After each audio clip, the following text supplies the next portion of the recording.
Friday night is here again. Welcome, welcome, and welcome again to our house.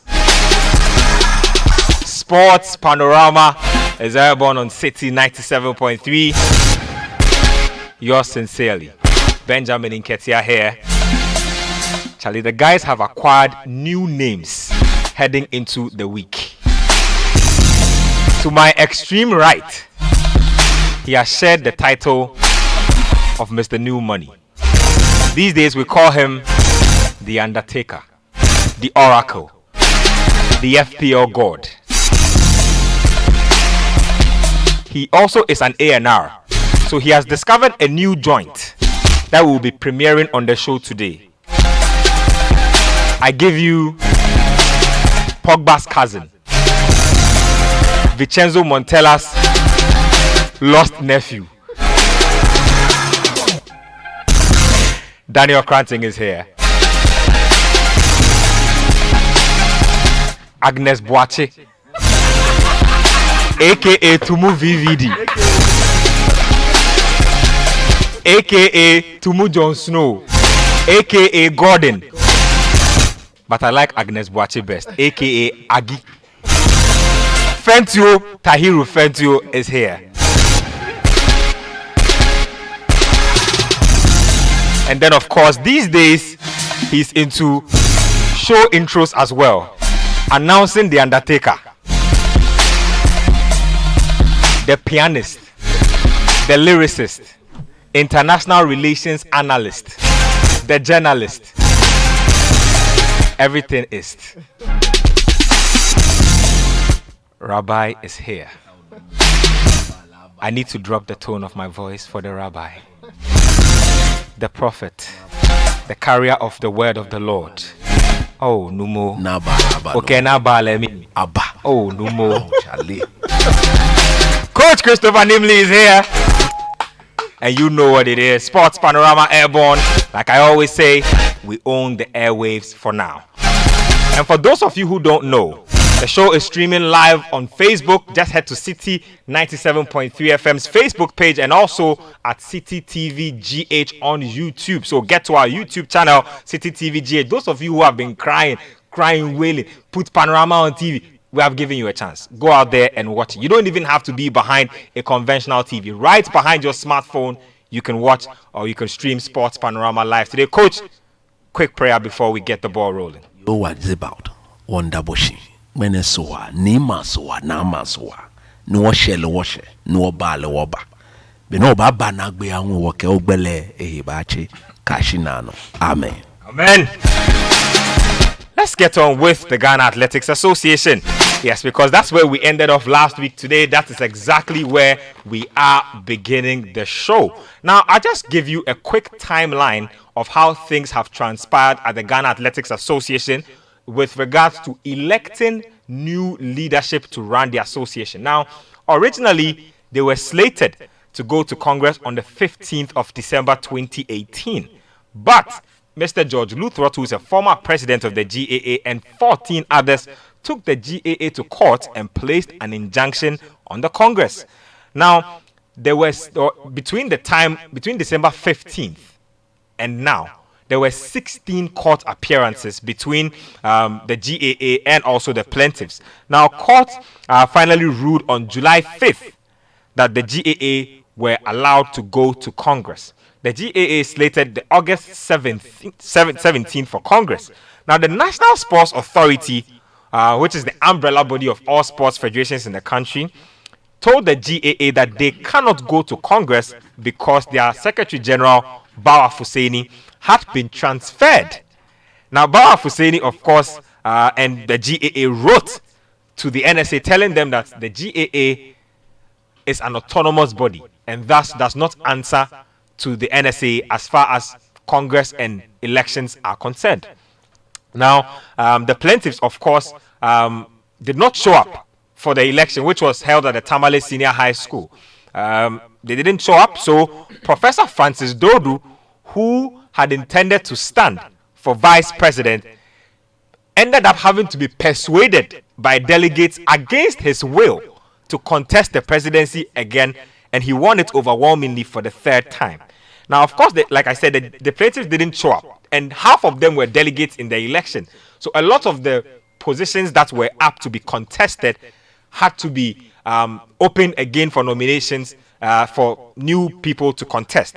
Now, the NSA still are saying, as at today that I'm speaking to you now, they are saying that they do not recognize that GAA election because Bawa Fuseni, who is leading the association, has been transferred and is no longer responsible or no longer has the mandate to convene a congress to elect leadership.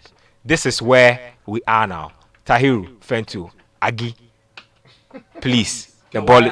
How do you even come by that name in the first place? The name was generated by the guy to his immediate Mr. K. hand side, left hand side. Is that true? Imagine friends with hair. Oh, Charlie! Oh, Charlie! And a little touch of mascara. Charlie! I cannot believe this. Agnes Boache all the way. You know, Charlie. a little foundation and setting spray. Okay, right. It's fine. It's okay. Friends, you let's focus on that. Let's do athletics. Let's do athletics. We'll- All right, Dorcas, let's. No! I don't know about that. Oh, Doki. You know all about this. Your microphone is off. Please, let's get to athletics. Where do we go from here? Now that the GAA's newly elected leadership hasn't been recognized or is not recognized by the NSA. Yes, Ben, we are in a very, very tricky situation as far as the Ghana Athletics Association is concerned. And you gave a very interesting timeline of how the GAA got to where they are today. Okay. To give a very broad understanding of how things got that messy, you would have to understand why the plaintiffs went to court in the first place. So the GAA, obviously, every 4 years they have to have an elective congress. So last year, the GAA fixed their elective congress for December 15 to take place in Tamale. They open nominations. Their constitution says some 8 months or so before. So if you are to have Congress in December, you must have opened nominations somewhere in. Sorry to interrupt you. I mean, you can contribute to the show via text and WhatsApp on 0549-986-996, 0549-986-996. Also, get to me on Twitter at Kojo Nketia. Use the hashtag Sports Panorama. Get to our Facebook channel and also drop your comments under the live video stream. We'll get to that as well. Don't forget to also subscribe to our YouTube channel, Citi Sports GH. Get there. You can stream this one. You can subscribe to the channel and get all the awesome stuff that we upload out there. Fent. Yes, so the open nominations, people picked up forms. George Lutrot picked up a form, and in fact, I can give you the full list of the people who picked up forms to contest at the GAA elections that was slated for December 15. And this is crucial because these people would later come to play an important role as far as the election itself is concerned. So you're looking at some of the people who filed for nominations to contest the December elections. For presidency, there were 3 people who filed to contest for position Again, of president. I have to interrupt you just quickly for an update there. There's a Premier League game ongoing between Aston Villa and Everton, and Aston Villa have just taken the lead, so they have scored. They are 1-0 up in that particular game. We'll be giving you updates on that game as and when the updates come through. So 3 people filed to contest for president. Afelibik Ababu of the Upper East region was one. Samuel Tete Aye of CESA Security Services, he was one. And Dr. George Lutrot. Now, George Lutrot is a former president of the GAA. In fact, he's the one that Professor Dodu replaced. At 3 Or a.m. succeeded. Or succeeded. At 3 a.m. Now, in that famous or infamous elections 3 back. a.m. election. Now, first vice president, male category, because their constitution says the second vice president must be female. So the first vice president, here are the people who filed to contest. Afelibik Ababu, and this is curious, he filed to contest for the position of vice president as well. Now, Anthony Tete Opai of Gusa also filed. Professor Francis Dodu, the incumbent president, also filed to contest for vice president. Baba Apidogo Julius of Gusa also filed to contest for vice president. Prince Wed K.D. Anani Asari of Gatusa also filed. Dr. Marie Jadosi of Volta region also filed. And Samuel Tete Ayer, who also filed to contest for presidency, also filed to contest for first vice president. Second vice president, female, Dr. Harriet Naki Mui of Koisa, and then Joyce Dache of the Coaches Commission. Organizing Secretary Kofi Sapon Boateng and Kofi Albert Boni and Mafo Mixing. And then Deputy Organizing Secretary Salamatu Musa Asiedu Lawrence and Treasurer Christopher Dako Amankra Dr. Mark Jadozi. Now, these were the people who were supposed to contest the December 15 election. But after the GAA fixed the Congress date and all of those things, led by Dr. George Lutrot and 14 other people, some of them included in those who filed to contest positions, Lutrot being the key one, sent a writ to court asking the court to put an injunction on the election because they believed, one, that the GAA was trying to manipulate the electoral process to favor certain candidates, because they claimed that the delegates list was being manipulated, being reduced, or being expanded to include certain people who should not be there, and they think that it will not be fair if they go and contest because the delegate list will not favor them, obviously. So they went to court to try to get the court to put an injunction on that. Now, that matter that went to court, whether or not to put an injunction on the election, ran from December all the way to July 5. And during that period, both parties went to court for a total number of 16 times. Still could not find a resolution. In between that, even the NSA, and this is the NSA's first introduction into this saga. When they went to court, I think for the 10th time or the 9th time or so, the court, both parties actually agreed for an out-of-court settlement. So they came out of court. Then the NSA serves as, in quote, a mediator and forms a 3-man committee to mediate between Lutrot's camp and the GAA to settle the matter amicably. But after a meeting involving the two parties, the GAA were unhappy. Because in fact, and this is the interesting thing, the NSA was a party to the suit that Lutrot and his people sent. That the NSA was also they were also party to the suit. So in other words, it was the defendants were the GAA and the NSA.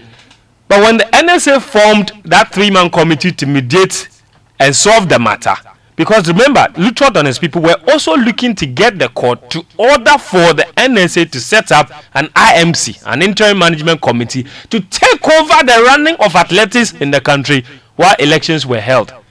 Now, when the NSA formed their 3-man committee, now remember, the NSA are defendants, but during the meetings, the GAA claimed that the NSA in its mediation process was basically suggesting to both parties the things that the plaintiffs were seeking. Oh, okay. So virtually he was talking for Lutrot and his people. Now go there. Even though they were also defendants and should, in any case, they should be talking against, they should be fighting Lutrot on his people, but they were not. It's what the GAA claimed. So that 3-man committee obviously ultimately never solved the matter until the court ruled on the matter July 5, quashed that particular writ, injunction, whatever. It didn't, and said the GAA could go ahead with Congress. And in between that, actually, the IAAF, the governing body of athletics, wrote several times to the GAA and actually asked them to proceed to Congress. But they couldn't, obviously, because the matter was in court. So the moment the matter left court, the GAA fixed immediately fix August 17 for the date of Congress, because after they left Congress, after they left court, they fixed certain dates and then postponed them for Congress. So in between when they left Congress on July 5 and that August 17, the IAAF wrote to them telling them that they had a maximum of 3 days to present new executives or face sanctions. So they had to quickly arrange for a new Congress on August 17. They gave the notice on Wednesday. Saturday was the Congress date. Now, Lutrod and his people also had a problem with this because they thought the time was too short.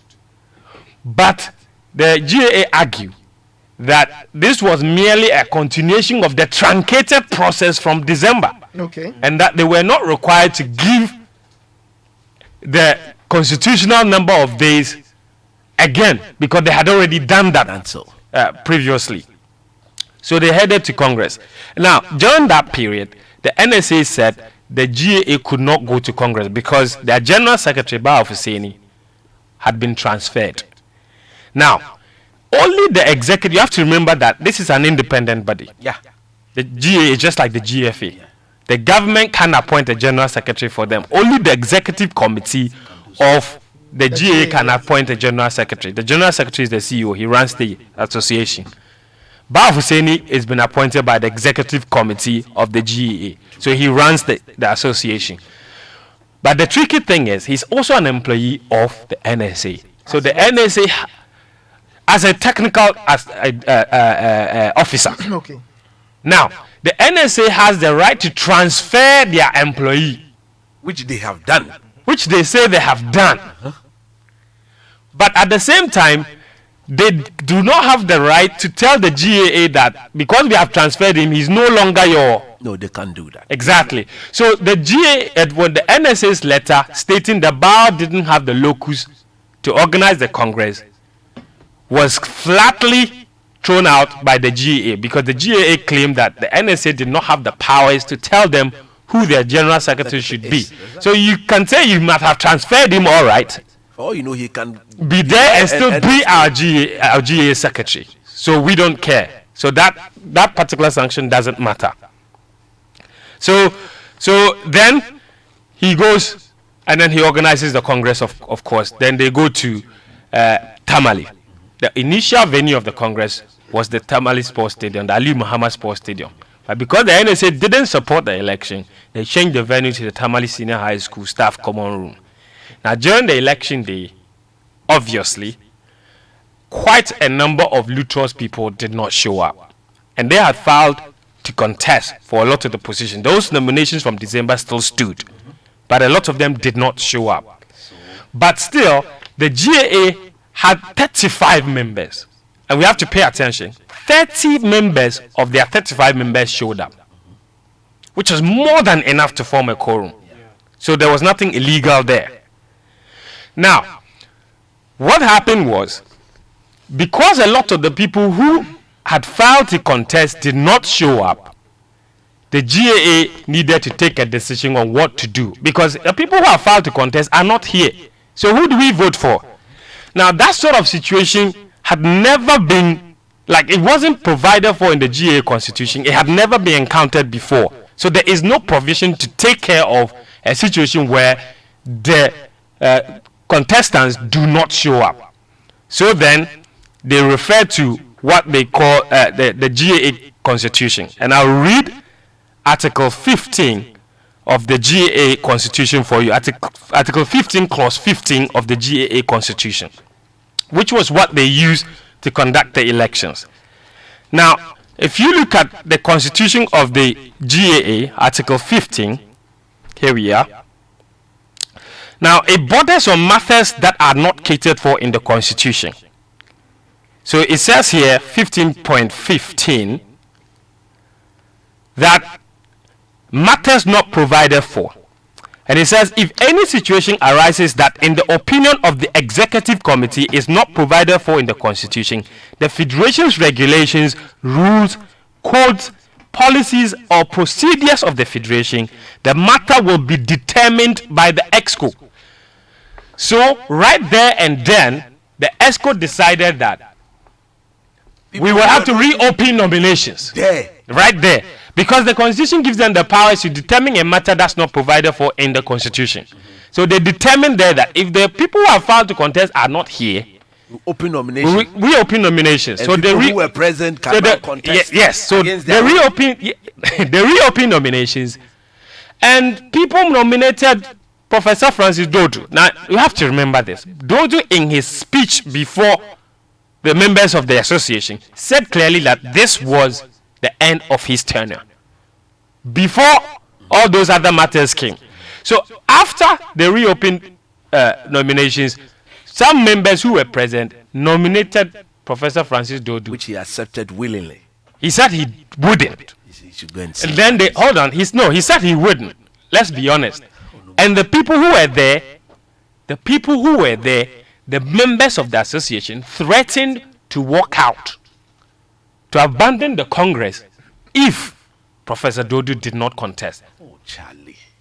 So Dodu had no option because if he Was didn't, well rehearsed. so if he didn't contest, that Congress would have been disrupted, and they would have no executives. I'm telling you, So it he had was no a option than to well-rehearsed contest. Congress. So he contested for presidency, and the people who filed to contest for presidency, like Samuel Aye and Ababu, and Ababu, Okay, there. the Upper East, they decided, because Lutro didn't show up, but the other two who had filed to contest for presidency and were there, they decided that on the second nomination, they didn't want to contest for presidency again.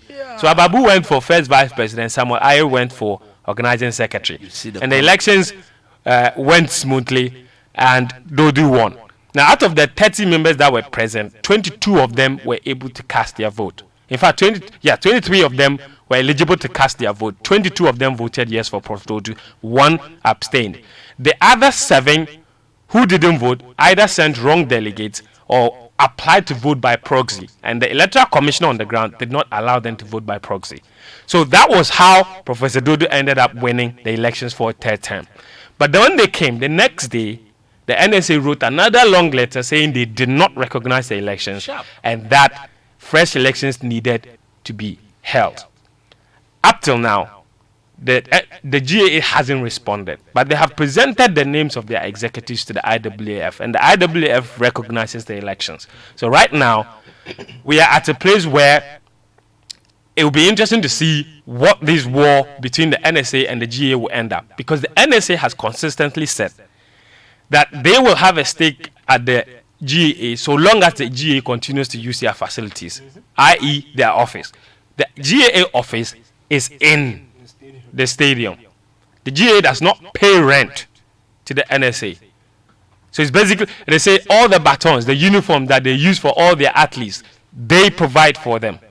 But the ultimate question is, the NSA may have oversight over the GAA, and they may be lending a lot of help to the GAA, but it still doesn't give them authority over the GAA. That is a fact. That is a fact. The fact that a young lady lives in your house and you feed her and you provide for her doesn't mean you can rape her. You can't. It's against the law. So they don't have any authority over the GAA, or once the GAA is abiding by its constitution, they are in the right for whatever they've done. And as far as this election is concerned, when you go according to everything that's proceeded from day one up to today, they did not do anything that is in direct contravention of their constitution.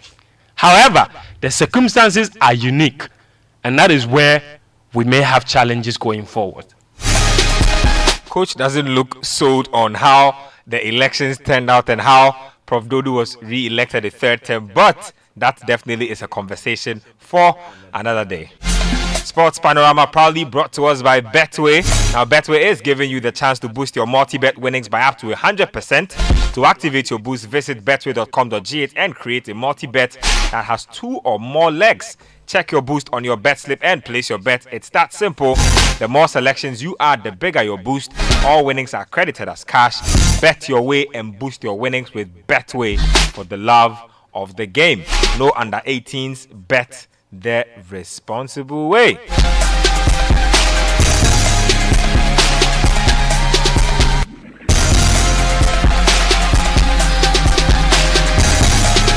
Let's move on to some other stuff, and this time with the Ghana Football Association. More Congress, more elections-related stuff. So the Premier League club owners, stakeholders, and co held a meeting to somewhere this week to review the statutes that the NC committee had put together and had submitted to FIFA. They also needed to peruse the documents, make sure that everything was in line to serve their interest and not. Yeah. Okay, so the NC, like you're saying, they had written to FIFA. Yep. The proposals had come back. Yeah. The proposals needed the clubs to go through Yep. and give their thumbs up, and yeah. then So- they go for. So that's what Congress, happened. yes. And the clubs, like we said, have raised. We raised here last week that they raised 3 key issues. One, with the nature of the leadership of the new FA, which is to have a chairman instead of a president, and a board, which is to run the affairs. Now, according to these new regulations, first of all, they don't like the name chairman because they believe that worldwide and globally, the head of a federation is a president and the power is vested in him. Now, what happens with this chairman and board is that each member of the board, depending on what has gone wrong with the chairman, can call a meeting of some sort and impeach the chairman. So they have issues with the position of chairman and its surrounding branches. And then again, they have positions with the decision to slash down the number of delegates that vote. We established here that Division 1 had their votes slashed by approximately 50%, where the PFAG, also a welfare body, had been given 6 delegates to vote, while Gauka had been thrown out the window. Juvenile football had no delegate to vote. So, issue of delegates also came up in that particular incident. And then the final issue, also really, really interesting one.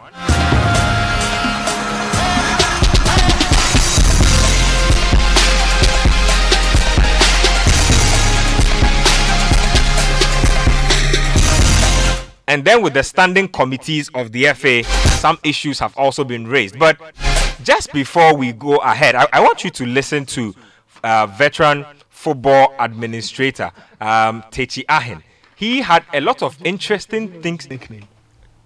Do you know his nickname? Drop the nickname. Tanda. Tanda had things to say. Oh, he had things to say about Mizrim, the FA, the NC, and all its co-mininis. Yeah. Let's listen to Tanda. We'll be back. The supporters should not be what? Sent to, by God, everything is centered on football people. But look at the nomination committee, look at the mess that they are causing. Look at the mess.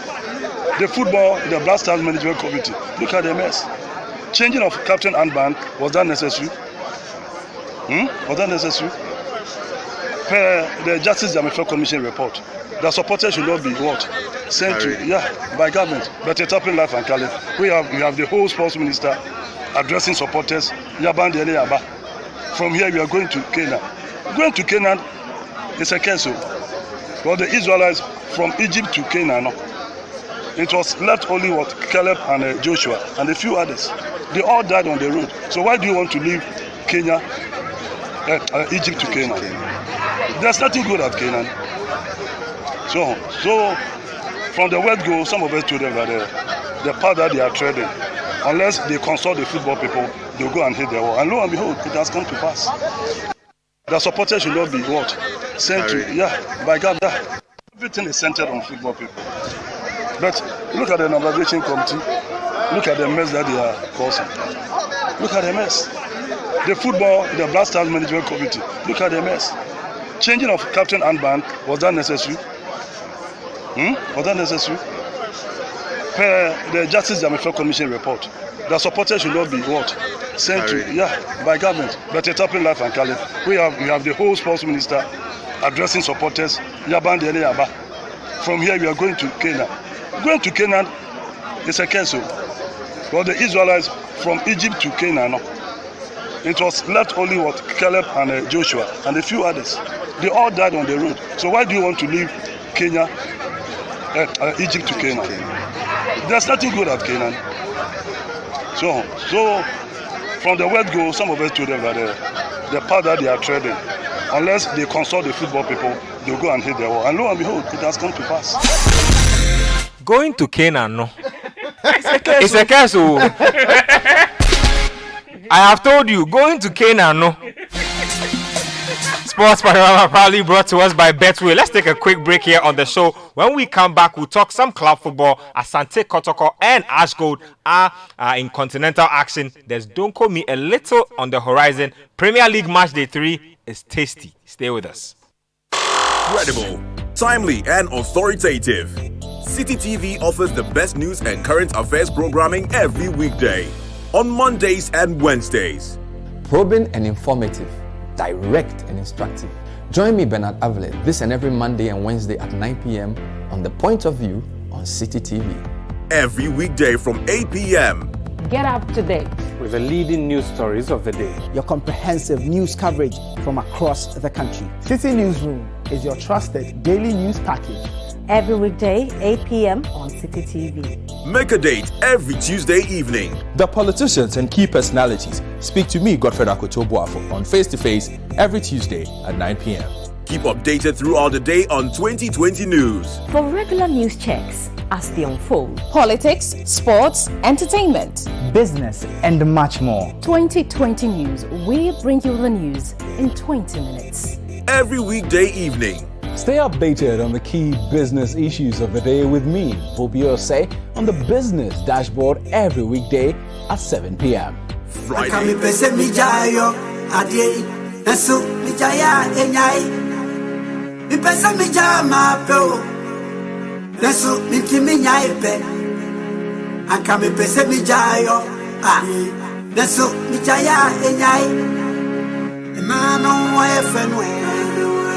Umaya fan fine, umaya shabini mini noe, amamuna amiti bom.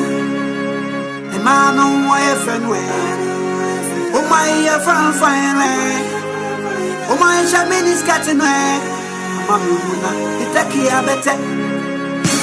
Misty Africa, Africa.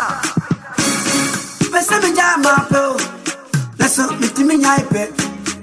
Kama pesa mijayo, so mijaya enyai.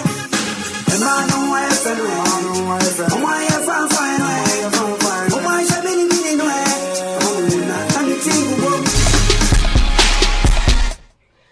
It's still Sports Panorama. Don't worry, it's not a different show. It's still Sports Panorama. Over to my jam. Oh, no more. Asama ubisa mi wo so yesu die say nye you. I dey na wo yes ah. Doctor, answer the question. Oh.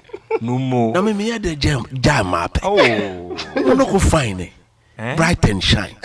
Only le, only benefit on the no go sweet. Okay, nice.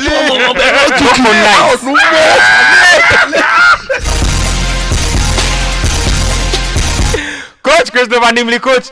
Let me start off with you on this note. No, hold on. Let me read a few messages. Our message box is actually overflowing. Amazing stuff. This one says, you look at the Liverpool lineup and the only weakness of the team may be Adrian. Emery, if he wants us to avoid thrashing, should attempt to play from the back. Salah and Mane are too smart should not attempt to play from the back. Okay. This one says, a coach who doesn't have a designated penalty taker until disaster happens. Shaking my head. Nathan was right when he said Ole is a bad manager. Prince from Accra, Newtown says, this whole GAA election brouhaha is like a whole season of Kumewood movie. Hilarious. Ghana Sports is not. Matilda Forsen says that yaba ne yaba untumi anawaba. Please give half of your time to Namely to talk and I will pay for it. I like the way he mentions Martial and Maguire's name. What a show. Greetings to my greatest friend. Okay, Matilda Forsen. That's what you want to say there. This one from Bellerina Siedu says, in fact, if we draw tomorrow against Liverpool, it will be a great result for us. We must go full out and attack, and that will be our best form of defense because I think this is time for payback. One Peswa. This one's for who? This GAANSA Bruha makes no sense to me as far as our athletes have successfully been able to compete for days now in Rabat without even a Peswa size medal to show off. Michael Nchubuesiako from United States for Bofo. So keep the messages coming. 0549 986 996 0549 986 996. Get to me also on Twitter at Kojon Ketia. Use the hashtag Sports Panorama. Panorama proudly brought to us by Betway. And just like we did last week, hold on for the end of the show. We'll be giving you the Sports Panorama Betway picks of the week. Last week, you know it, of course. It was tasty, all green, everything we picked. We'll be back there again. Coach Asante Kotoko, back at it again.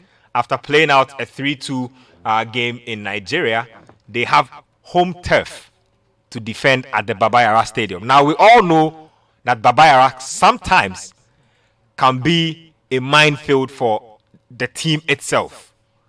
How do they navigate this encounter going into this one with one, an inexperienced coach, and two, just about 6 of the players who played in the last campaign? Benjamin, I'm worried. I'm worried because if care is not taken, I don't think Kotoko will make it to the next stage of the competition, because there's everything that points to the fact that they are not ready for this. Look, you may want those who are very close to the team, they want to say all the things they want to say. But if you're a football person and if you're a technical man, surely the level of preparation that they've had, I'm very certain that head coach, that inexperienced head coach, is not a happy man. Not only the coach is inexperienced, but it's like the core of this team is inexperienced. And for me, for the fact that they have a deficit, which they will have to quickly, without delay, go out and then pay. That is where I think the problem is going to be. Look, I've watched them under their new coach once. I am not convinced at all with what I've seen. Sheto Zachariasen. Especially defensively. They don't convince me one bit. So I was not surprised when last week I was in the studio with Nathan Kwao.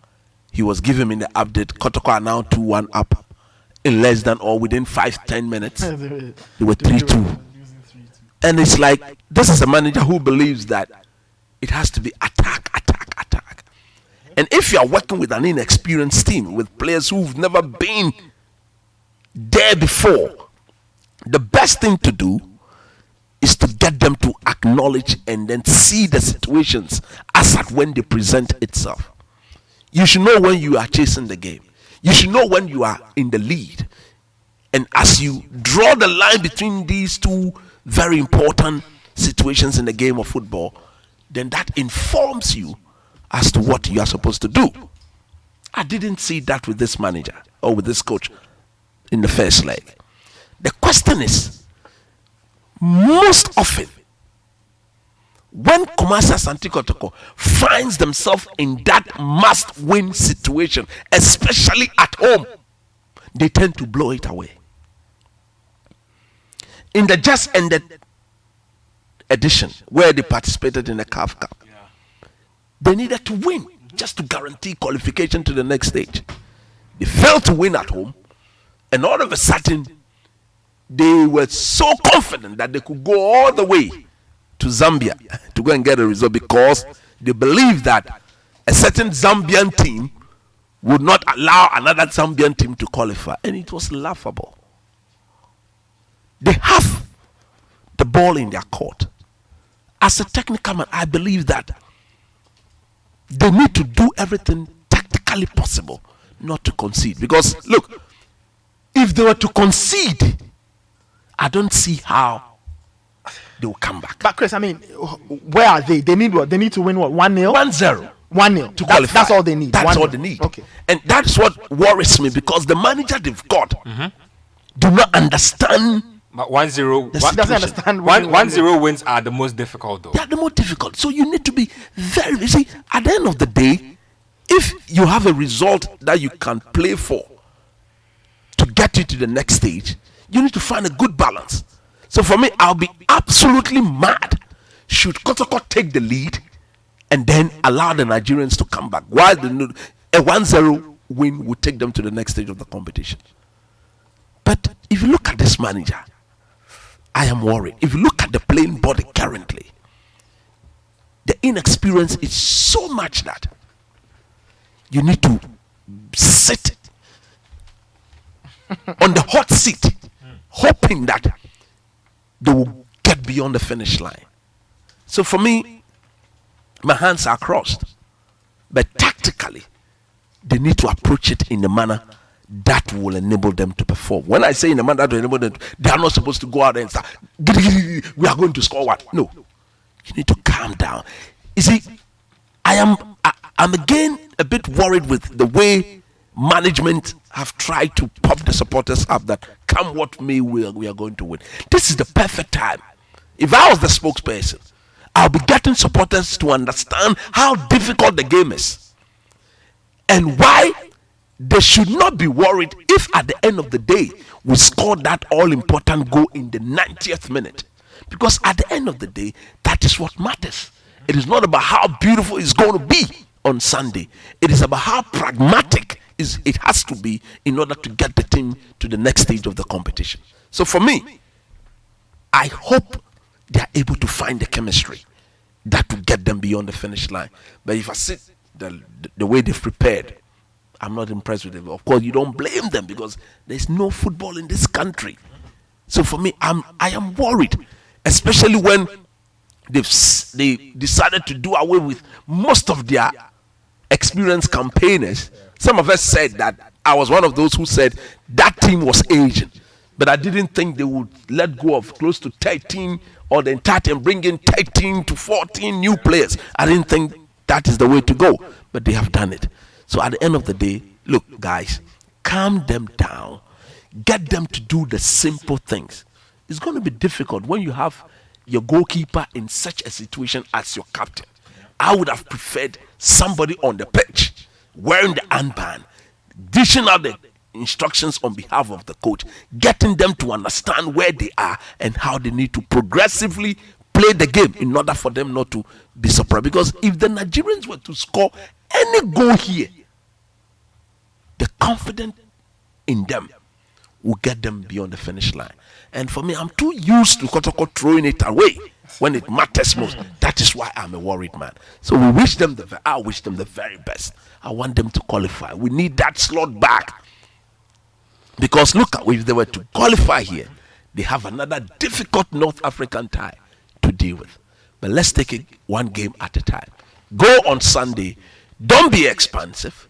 Take your tactical plan onto the pitch. Tell the coach, it is not a matter of attack. He needs to understand the situation better. The Kotoko needs only a goal and to keep a clean sheet. A clean sheet, that to me is the most important thing. As for the chances, I have no doubt that they will create them. But can they keep a clean sheet? Can Felix Anna go 90 minutes without conceding? That is where the problem to me will be. Nathan, let's move to the camp of Ashanti Gold Football Club. Yeah, my dear Ashanti. Yeah, your dear Ashanti Gold. They, I don't know if their tie is a lot more trickier or it's a lot more simpler. They played out a 1-1 draw away in Equatorial Guinea against Akonangi FC. They are hoping that at Lenkle they can dominate and make it to the next round. We spoke to their CEO, Fred Achi. He says that all has been great since they arrived in town. Preparations have been good. And they are going to approach the game as though that first leg never happened. Yeah, and I think that is a fantastic approach. I think that Ash Gold they are in a far better shape than Asante Kotoko player-wise. They've kept a large part of their team. They only lost Zachariasin. But what the kind of football that Zachariasin was telling them to play or urging them to play, they've not lost it. Ricardo Darosha is coming. And I think that he's kept them intact. And I like the fact that the chemistry of the team is that I think is a very, very important thing to have in a game like this, where you know that any kind of victory will get you through, and you have got to be extremely careful. Even a goalless draw will get them through because they have an away goal. So I think they have an easier task realistically, even though it could turn tricky. But I think that they're in a far better shape than Asante Kotoko. I've loved what I've seen from them in the last few months. Mark Ajekum, I think he's emerged as a very, very reliable goal scorer. Very good player. Very reliable goal scorer. And it's important that in a team like this, you have somebody you can rely on to get goals for you at every crucial time. He has scored goals in the early stages of games. He has scored goals halfway through. He's found late winners. And it's nice to see that Shafi Mumuni is still there, somebody who's experienced and a player they can rely on. So I'm happy for them. I think that they can get the job done. The challenge for our teams is that as they go on, it becomes trickier because, for example, Ashanti Gold have got to take on RS Berkane of Morocco. And RS Berkane were playing in the group stage of the Confed Cup or the CAF Champions League, I could be mistaken, just last season. Yeah. They were taking part in top-notch African football. So usually the preliminary rounds are not that tough. It's when you have to go and play some of these big boys. That's the challenge. You go away, you get spanked 4-0. Now you have to try and turn around that game in the second leg. So I think that Ashko and Ashko have a difficult. They have got very, very difficult matches if they qualify.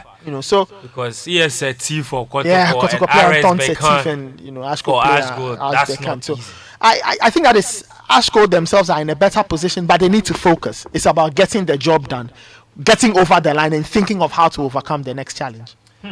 Interesting thoughts there. Just quickly before we go, obviously we are Ghanaian, so it's nice to look at things from the Ghanaian point of view. But if you look at Kano Pillars and their task, it's pretty simple.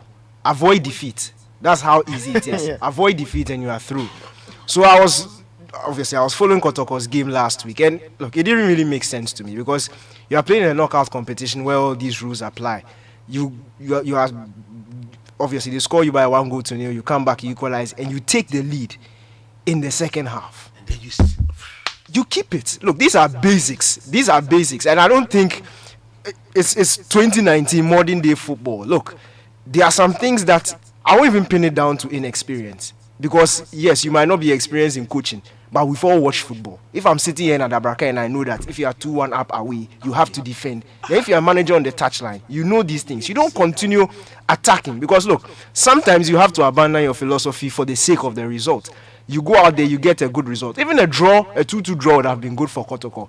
But the fact that they lost that game and now for Kano Pillars it's easier for them. They can come and sit and defend practically the whole game and play a counter-attacking game. And if they take the lead, as coach says, Kotoko are in trouble. And we've seen the two sides of Kotoko when they are playing at home. And coach made the perfect example. The game before they faced, in fact, they played one home game. They won by 3 goals. I think they had to beat, was it Al Hilal? Al Hilal, exactly. Yes, it was in that game. But before they played Al Hilal, they won by 3-0 at home. A fantastic performance. One of the best I've seen any local side display. And then the following week, they completely choked in that one against Al Hilal. So we hope that blistering, fantastic, exciting Kotoko, the Kotoko that plays on the back of the home fans and pushes them, the home fans pushes them to go on and do well. We hope that is the Kotoko that appears on Sunday, or else I really don't see them getting, because this is a very, very difficult tie for them.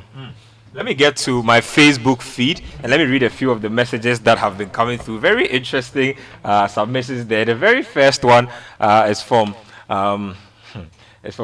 somebody called Abraham Masari. Says, I'm listening to you live from Adenta. Greetings to all the United family. This one also says, Sports Munina Donald Trump. Charlie, slow down over there. we beg you. This one we beg. This one's from Kwabena Austin, says that Agnes Boachi Masirisa. Baba Osman says Tumu / Vamboy VVD. Charlie. Nana Kwame Ameya. Remember you said you were VVD. Nana Kwame Ameya says this did he is say the show. hold on. Did he say Bamboy or Vamboy? I think Vamboy. Yeah. That's my village. Oh. Yeah, that's the name of my village. Your village name is Dadabi. What's Vamboy's code? Which code? Area code. Vamboy or Vamboy? The Ghana post code to get there.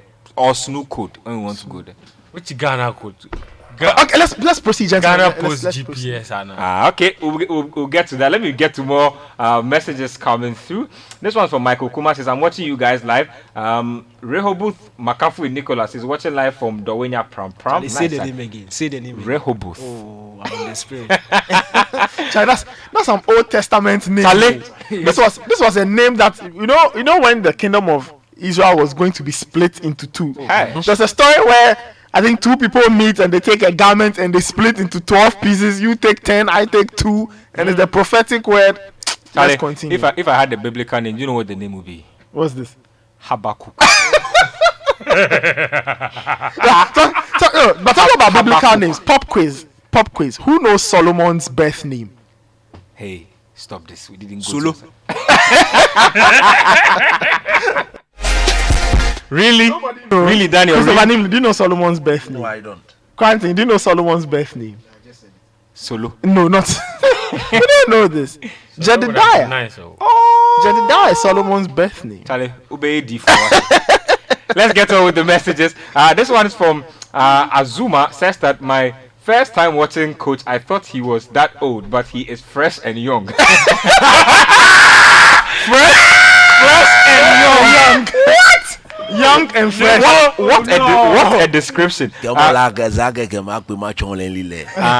Patrick says that, can you guys do something about... Okay, so talking about some echo there. I'm sure the sound people are working on it. Okay, Jasper says that, Ben, the bet we could, I hope my team Leicester City beat Sheffield United by 3. You don't worry, the code, they will drop it for you.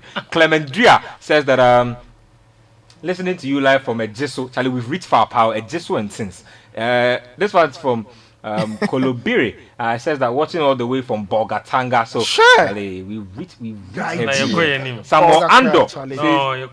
Samuel Ando says the starting tune, They Kill Me Rough. This one also from Lovely Stone says, I'm watching from Kanda. Erickson Anakwa says, shout outs to the Punk Man. I need another oracle prediction from him. So Charlie, there you have it. Let's get on to match week 3 in the English Premier League. A lot of tasty games, but of course the spotlight is on that big game at Anfield between Liverpool Football Club and Arsenal. Friends, let me take your opening thoughts on this particular game. Arsenal say that Nicolas Pepe, Pepe, the Pepe of life, is here. The Pepe of life is ready to. Hey, somebody's indicating to me in the background that Pepe will score a hat trick in that game. Pepe them. Albert, Pepe them. He will pepper them. AKA Rolex. Please. Pepe them. Please. Yeah, Pepe them. Yeah, Pepe is what here. are we to expect? Expect an Arsenal win. Hey. What do you mean? Hey, Hey, so Arsenal, baby, I'm not doing no. See, I am me can be mamo. No, talk to us, please. Talk to us, please. Talk to us. Listen, I think this is one of those games every season everyone looks forward to, because over the years it's either an Arsenal spanking or it's an absolute classic like we witnessed back in 2009, some 10 years ago, that 4 draw on a Monday night. I can't believe it's been 10 years. I know. I was watching that from the Commonwealth 2009. Yeah, Commonwealth 12 TV room. Oh my goodness, it was orgasmic. See, I really do think it will be a fantastic game for many reasons. One, I think Arsenal are going into this game in a much, much better place than they were last season when they went and took that 4-1 spanking. 5-1. 5-1 spanking. I think, for example, that they seem to have found a gem in Dani Ceballos. In that game against Burnley last weekend, he was phenomenal. He was pressing high up. He was winning tackles. One of his assists, he robbed the player of possession and created the goal for Aubameyang. His turning was beautiful. His defensive awareness was brilliant. And I think they've always lacked a player like that who was always fit all the time they needed him, Aaron Ramsey. And I think that they found the perfect replacement, if not better, in Dani Ceballos. And I think that middle of the park is where Arsenal can actually exploit. Because I'm looking at the midfield of both teams, and I'm seeing... I was about to ask you if Ceballos was a crossbreed or hybrid. You really want me to go there? You really want me to go there? I still do think he's a fantastic addition to the Arsenal midfield. They've always lacked a player like that, and I'm glad they have him. At the back, I think when you look at the Liverpool team, they are not as assured as they've always been. We saw that against Southampton. They were exposed time without number. Even before Sadio Mane scored the opening goal, they were on the back foot for larger spells of the game. Granted, that's how Liverpool can be at times. They don't necessarily need to be flamboyant. They'll find a way to win. Yes, but at the same time, we saw enough in that game to know that the Liverpool backline isn't as solid as it was last year, and that there is at least an opportunity for Arsenal's front line to be able to exploit. And I think Aubameyang and Lacazette, with their awareness and their movement, they can cause that Liverpool backline a few problems. And with Ceballos connecting very well with the attacking line, I think Arsenal have a chance to create a few openings. And if they can be clinical, which they've shown so far this season that they can be, they have a chance of getting something out of that game. The defense, before you were looking at Mustafi, maybe Socrates, and now you're looking at David Luiz. Yes, David Luiz may not be the perfect defender, but I have always maintained, and even when he was at Chelsea, that I think that his weaknesses have often been exaggerated. David Luiz is not a bad defender. He has his moments. He has his moments of brain freeze. He has his moments of brain freeze. But David Luiz is actually a very good defender. You were jubilating when he left. I wasn't jubilating. You were jubilating. Please, I was not jubilating. When he left, what did you tell me? I was not jubilating. Now, problem has been solved. When you called me Nimble, now he's gone. Luis is gone now. Do you have evidence of that? You see, that call? You are my very good friend. I will not be saying this on radio when you know you've not told me that. And I said it in Ghana. No, but I didn't say you say it in Ghana. No, he didn't say you said it in Ghana. He said now he's he gone. just said that been you solved. called and said, You just talk. Me. We've got He said, David Luiz. Tomorrow he will dash Liverpool like 4 goals. David Luiz. I don't think that's going to happen. I actually do think that Arsenal fans have a reason to be positive because Arsenal have started the season well. They've looked solid. Liverpool, on the other hand, haven't looked their usually assured best. And I think that's where I see an opportunity for Arsenal. There cannot be a better chance, a better time for Arsenal to play Liverpool than now. So Arsenal, for once, go to Anfield and don't make yourself Firmino's. Now you are saying for once. okay. It is Roberto Firmino's Arsenal. Don't do that. He has scored against them in each of the last 4 meetings. 7 goals in 4 matches. Tomorrow How? you add up to my Coach, fantasy. talk to me. Salah is my captain. Talk to me. Talk to me about Norwich City versus Chelsea. Oh, no more. You see, at times when you speak the truth on obvious matters, and some people think because you are not associated with that, you just like to come. You have an agenda, or it's propaganda. You remember what I told you last? There will be more of such situations. What happened in the first week? There will be more of that. Ayoko, Nina. Baba P. When they come to, you see, they went to the red side. It was Ayoko. As for the sea blue side, it is obviously Nina, Ajete or Ninai this time around. When the time comes, I'll come here and I'll say it again. But tomorrow against Norwich, surely they need to start well. Surely. You see, they've gotten to the situation where if care is not taken, desperation will set in. Because you look at this Chelsea team, they are too anxious to go and win. Let me find out something. I'm a little confused about. I'm a little confused about the standing of Chelsea as a club this season. So, what is it that because of the transfer ban, they are not playing for anything this season? I don't know. Is that the understanding I'm getting? No. If you ask me, I think if Chelsea makes top 4, it's a right old party at Stamford Bridge. I think if they crack top 4, it's a right old party there. You see, they don't have an established goal scorer, so top 4 is out of the picture for them. It will not happen. I know they will come at me, but that is the fact, and that is the truth. Tomorrow, because they are that anxious to win, every Chelsea supporter you see in town can't wait for that first win. It has gotten to the players. It has gotten to Frank Lampard. He's gotten to the young man in Russia. He started calling. You see, when he starts calling, the next moment he will show up at the training ground. And once he shows up, you know there's trouble. Where? Oh, no more. It's clear. Don't even go there. It's clear. It's clear. You have to stop that doing if they go 3 games without winning, imagine Chelsea. Chris, I don't think that if Chelsea goes 3 games without winning, I don't think that it will cause uproar at Stamford. Look, see, I have hosted scoreline here. Look, and that's the problem. After the second game, people were already saying Lampard is not good enough for the job. You see, I have said that he will definitely come good. I've said it here. Yeah, but not this season. But if no, of course not this season. definitely not the season. Or Because maybe perhaps they shouldn't have taken the job. no, but you remember last week Fenty said He was a rookie coach. and I said nobody forced you. Ojam was available. There were other well-established Who's coaches. heading? They could come in and then rescue the city. You say you want Lampard. Who's will come in So December? what I'm saying is that what's the name of that striker? The Pookie, eh?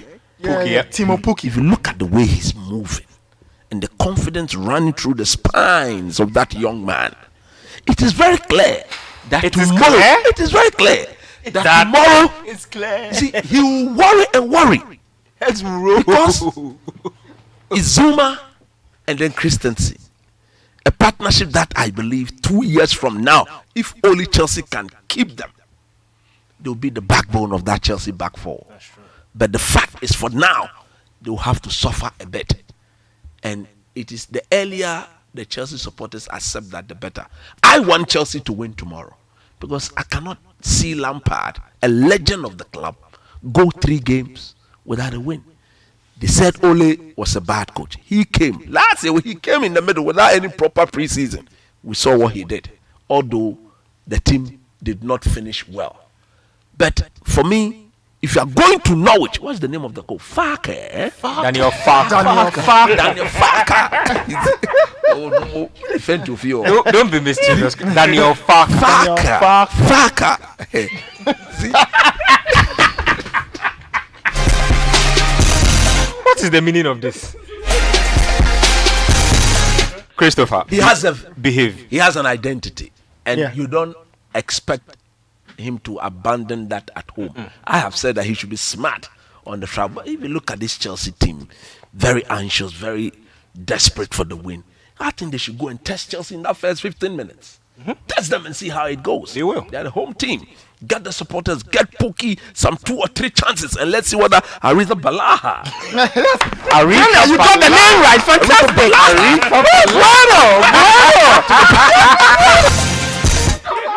You understand? Please say the name for me. Kepa Ariza Balaha. Shut down. No, he mentioned it with a blow of the I air. like that. No, did you come? No, did you come in over the spy?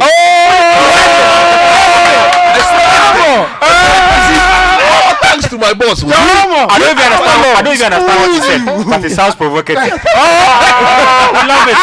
We love it.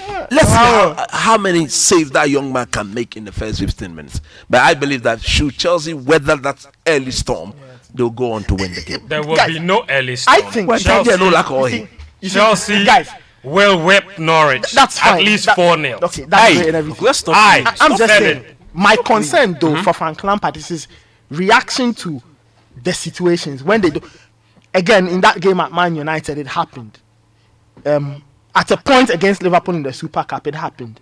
Against Leicester in that second half, it happened. They should tell Igolo Kante. There should be points. And the problem is that, friends, what's the N'Golo Kante is injured, right? Yeah. So it looks like He's being assessed. more trouble. What Guys, you know what I think? I think N'Golo Kante has been injured from the start of the season. And Chelsea he has was been trying injured to at the He was end of injured at the end of last and, season. and they've been trying to micromanage the situation somewhat just so they don't lose out entirely. But I think Yeah. that You he know, should which be is- allowed to which is sit smart. out. He should be allowed to sit Which is out entirely bad. to heal. I'm just saying. No, it's Leave smart. the man. I'm No, just saying. hold on. You I'm have just to saying that remember that Chelsea. Kante sat out the entire preseason. No. So so don't. Okay, Fence. What is the Probably extent? being a knee. Fence. What is the extent? Fence. It's not a knee What is the injury. extent of Which the injury? injury is Does it require him going under Is the that ankle? it? See, no, it doesn't. It's at the a minor injury. against Liverpool in the Super Cup. Before the game, he had a swollen foot after the Man United game. Okay. So they managed that, and Frank Lampard said they needed to see how he felt a day before the game, before they would decide. And then when the day of the game arrived, N'Golo Kante said he was fine. They filled it in. He played 120 minutes. That's fine. Fantastic. Yes. Then he was fit again. He played against Leicester, and I think the injury flared up. Yes, it sort of flared up. Also because you have to remember, when players don't get enough rest in between games, Of course, you can't get better. You know, It's so difficult. This so is N'Golo Kante we are talking about. yeah, He runs that. he has area an existing injury. So you what have I'm to. saying that call Lampard. What should I They call should Lampard? cure the man. Because if you keep using him like that, you may by lose the time him. you realize you lose him, and when you lose him, the floodgate will be open. I agree. They're already open. I just hope that they won't get desperate, because from what I saw in the 3 games I've mentioned, a certain gaping hole appears, like a square, an empty square in the middle of the park. Midfield, and the gap between the midfielders, the attack is just dead. But guys, what is happening to Aspilicueta? He's having a very odd season. The mileage. He's having an incredibly odd season. There's a more serious problem in this Chelsea team. Please tell us. It's Abraham. Oh, Tammy. Tammy. Abraham. Look, I'm not going to stop saying this thing until I see him out of the team. Tammy. The guy is not good enough. Look at what happened last week. You take out Abraham. You take Giroud out. Bring Abraham inside. Leicester equalizes. And your attack is dead.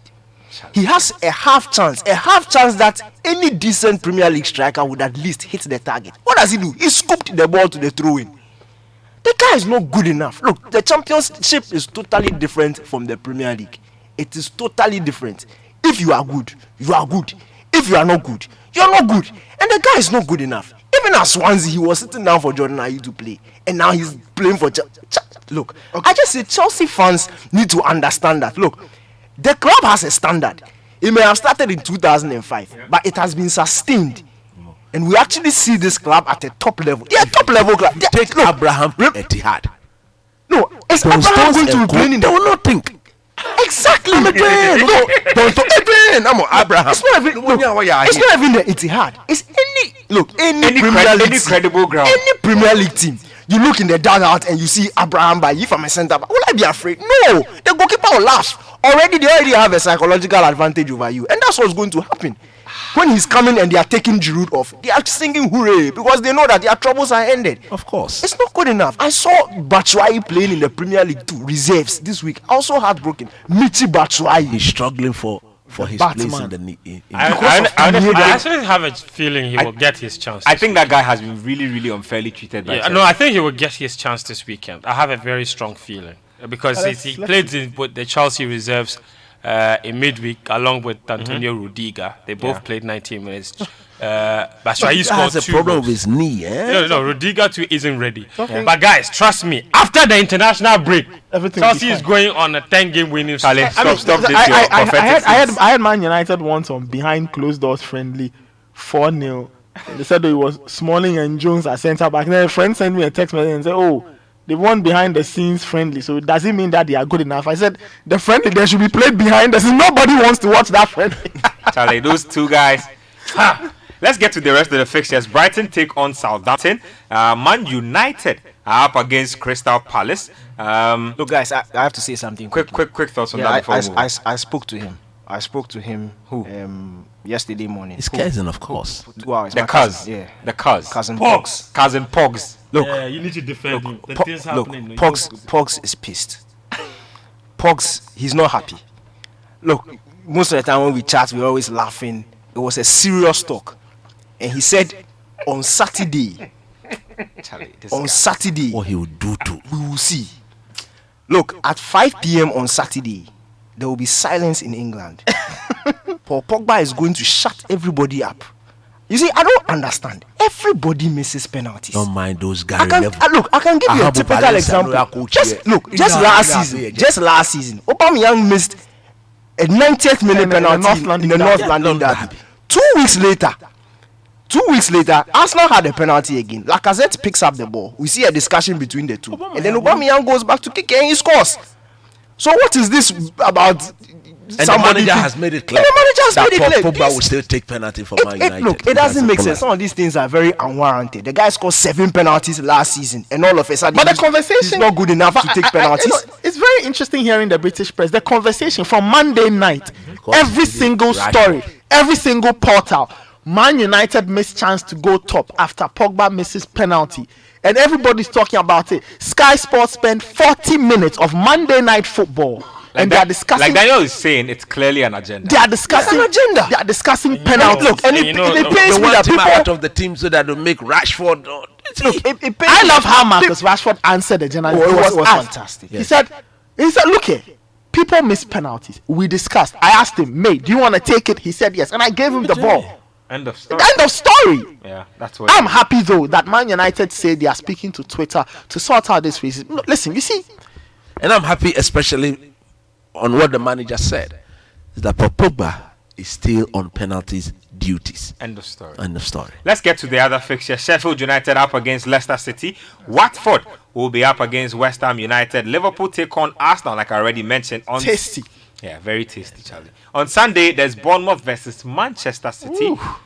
Looks like the floodgates will be open. Oh no. Tottenham Hotspur versus Newcastle. Wolves versus Burnley. Just a quick update on the game that's happening now between Aston Villa and Everton. It's still 1-0, 67 minutes played. Now that brings us to our Betway Sports Panorama picks of the week. but I'm going before we even do that. Just snap. If Frank Ribery is gone to Fiorentina, isn't he? Yeah, that's a weird move. For Yeah, he want to be playing up to what, 40 years? So he's done that. So that's a very interesting move. Stop that. And then today, I think that the transfer that stunned everybody. Renato Sanchez is gone to Lille. Yeah, there's too much talent. 2 weeks ago, he granted an interview and he said he was very upset at the way Munich was treating him. So he's left. So much talent. He's left. He's gone to the Lille. Talent he's got. No, but if he came home, Pogba will not come. No, but at that Pogba will time, not come. Where home means where? Oh no more. There's only one home in world football. You are aware. Real Madrid. Oh, daddy. But you refer to Real Madrid as home. That was for 2 Hazard's seasons. home. Listen when I talk. Real Madrid, I told you, is Hazard's home. And this one is the universal home. Yes, home. Home of It's like, you know, like when I went to Old Trafford in 2015, as soon as like I got off the bus, I was looking at, I had tears in my eyes, and I sent a message to my mother. I said, "Mom, I'm home." Hey, this guy! And she sent a message, "Stay there." Dramatic stuff. Yep, let's. Guys, Syria is back this weekend. Yep.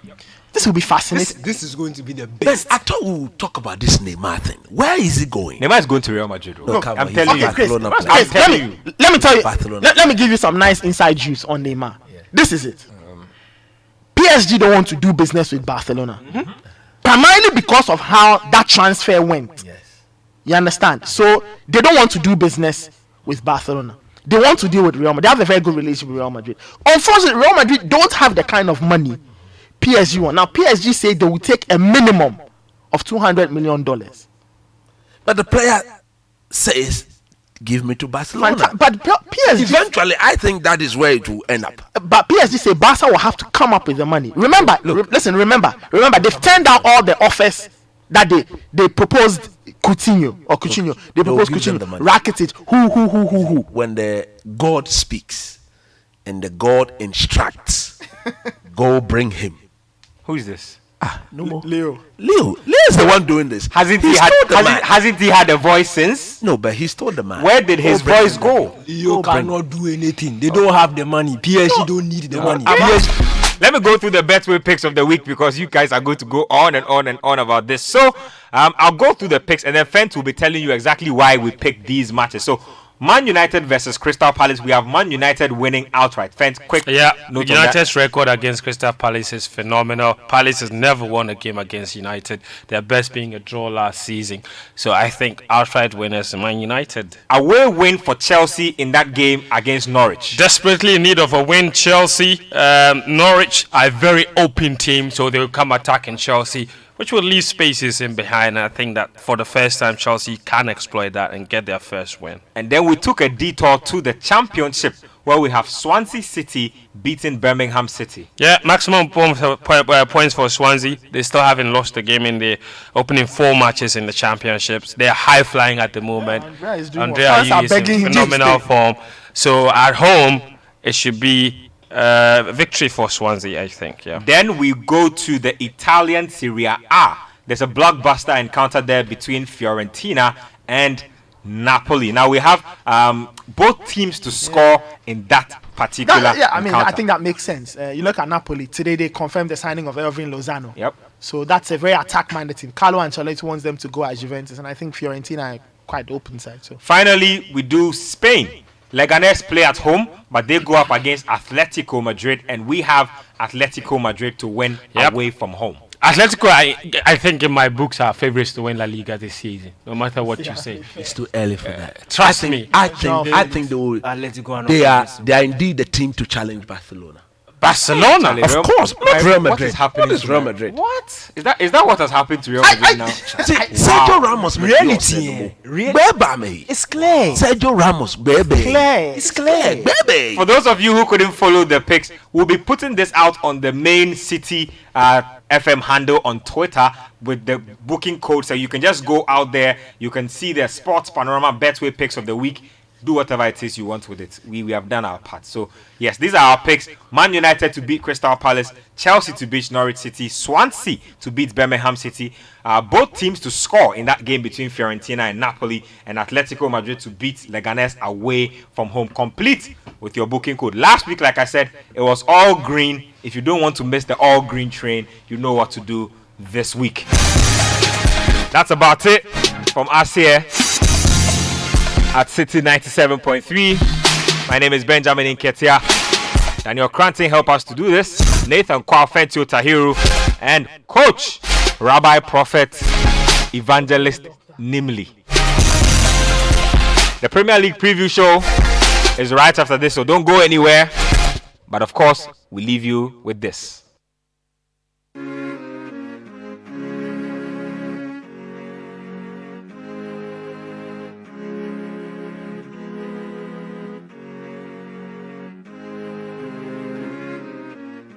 Pesa mi jama pe, nasu minti mi nyai pe. Aka mi pesa mi jayo adie, nasu mi jaya enyai. Mi pesa mi jama pe, nasu minti. The city is alive on 97.3. This is a game day podcast from Talk Sport.